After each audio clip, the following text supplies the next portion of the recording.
बच्चों, कक्षा 10 सामाजिक विज्ञान के अंतर्गत आज हम इतिहास के कुछ लघुत्तरीय प्रश्नों के बारे में चर्चा करेंगे।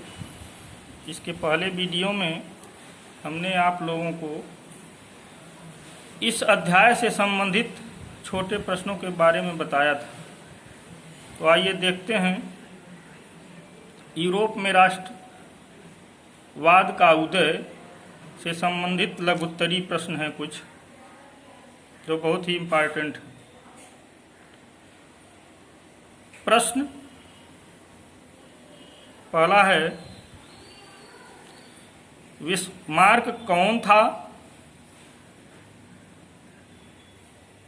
उसने जर्मनी का एकीकरण किस प्रकार किया? आइए इसका उत्तर देखते हैं। बिस्मार्क जर्मनी का एक महान कूटनीतिज्ञ था। बिस्मार्क बहुत ही एक कूटनीतिज्ञ व्यक्ति था जो जर्मन का निवासी था।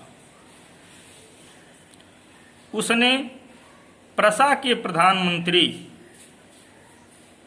के रूप में जर्मनी का एकीकरण किया था। किसके रूप में? प्रशा के प्रधानमंत्री के रूप में। बिस्मार्क ने रक्त और लौह की नीति अपनाकर सर्वप्रथम स्लेस्विग और होलस्टीन के प्रशासन पर नियंत्रण स्थापित किया। बिस्मार्क के रक्त और लौह की नीति को समझिए। बिस्मार्क का एक यह मानना था कि बिना हथियार के और बिना रक्त बहाए कहीं भी किसी भी प्रकार से शासन नहीं किया जा सकता। हथियार की सहायता से ही रक्त बहाकर वह राज्यों को हड़पने की योजना बनाता था। इसीलिए इसको रक्त और लौह की नीति कहते थे।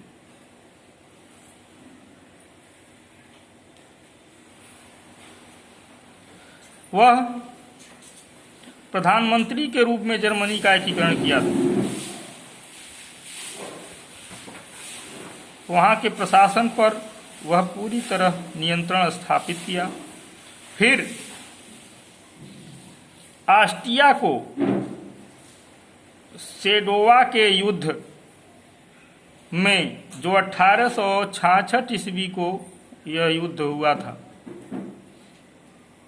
1866 ईस्वी में पराजित करके उसने राज्यों को उसके प्रभाव से मुक्त करा लिया। बिस्मार्क ने सीडान के युद्ध में फ्रांस के सम्राट नेपोलियन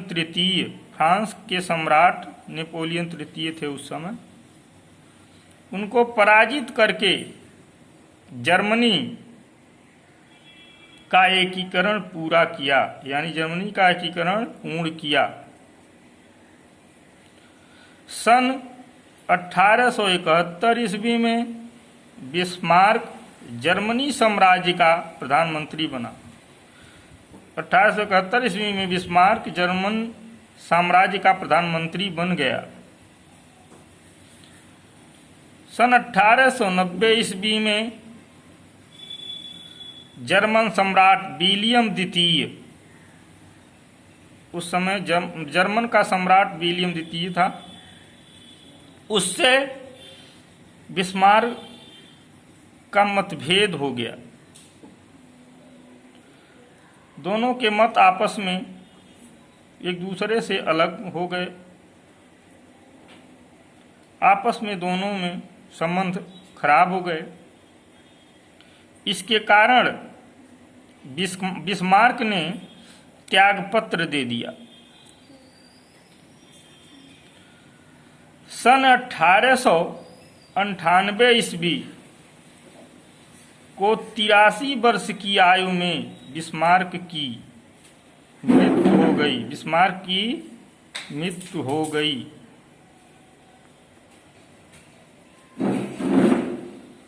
आगे देखते हैं क्वेश्चन नंबर 2। नारीवाद क्या था? आइए इसको समझते हैं। स्त्री पुरुष को सामाजिक एवं राजनीतिक समानता की सोच के आधार पर, स्त्री पुरुष को सामाजिक एवं राजनीतिक समानता की सोच के आधार पर महिलाओं के अधिकारों और हितों का बोध ही क्या कहलाता है? नारीवाद कहलाता है।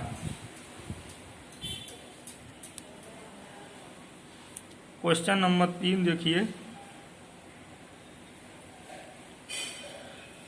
इटली के एकीकरण में कौन कौन सी बाधाएं थी? क्वेश्चन नंबर 3 है, इटली के एकीकरण में कौन कौन सी बाधाएं थी? इसका उत्तर देखिए। इटली के एकीकरण में प्रमुख बाधाएं, इटली के एकीकरण में प्रमुख बाधाएं जो थी वह निम्न थी।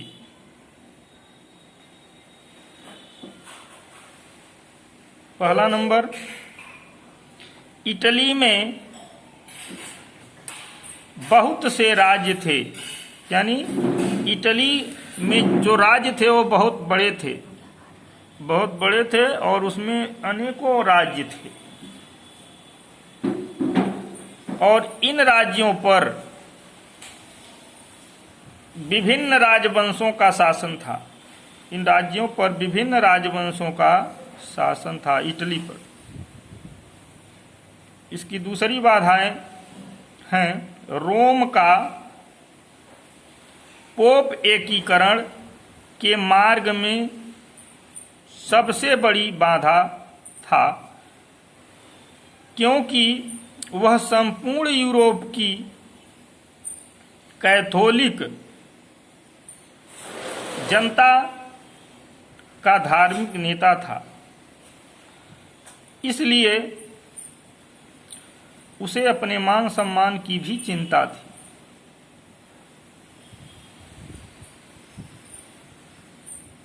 अगली बाधाएं, तीसरी बाधाएं देखिए।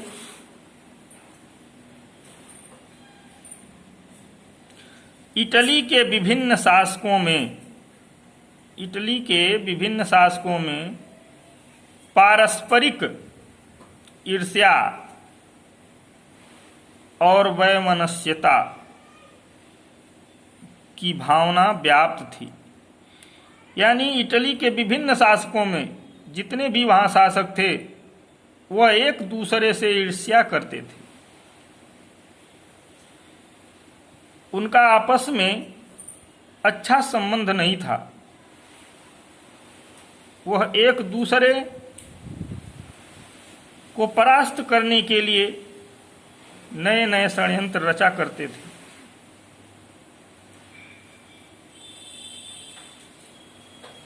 यह भी एक प्रमुख कारण था जिसकी वजह से इटली में प्रमुख बाधाएं उत्पन्न हुई थी। इटली के एकीकरण में प्रमुख बाधाएं उत्पन्न हुई थी। इसका अगला कारण है इटली की जनता में राष्ट्रीयता की भावना की कमी थी।